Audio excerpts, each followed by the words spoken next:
हे WhatsApp guys, तो आप सभी लोग कैसे हो। तो आज मैं माइनक्राफ्ट कैसे 5 सेटिंग बताऊंगा जिसको आपने इनेबल कर दिया तो पॉकेट एडिशन से जावा एडिशन में कन्वर्ट हो सकते हो। तो सबसे पहले हमको क्या करना है, हमारे सेटिंग वाला ऑप्शन पर क्लिक करना है। आप जैसे सेटिंग पे क्लिक करोगे तो आपको वीडियो वाला ऑप्शन पे आना है।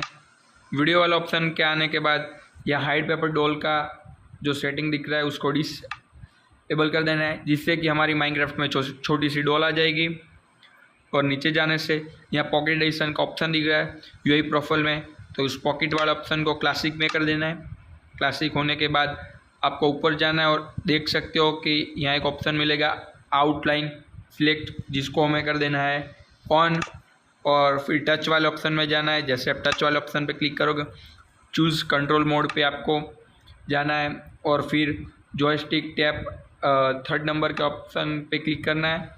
अब जैसे इसको सिलेक्ट कर दोगे और जैसे बाहर आके देखोगे तो हमारा माइनक्राफ्ट पॉकेट एडिशन जावा जैसा हो चुका है। आप देख सकते हो कि बिल्कुल ही लग रहा है और यहाँ ब्लैक आउटलाइन हो सकती है। तो कैसा लगा वीडियो, लाइक कर देना और चैनल को सब्सक्राइब कर देना।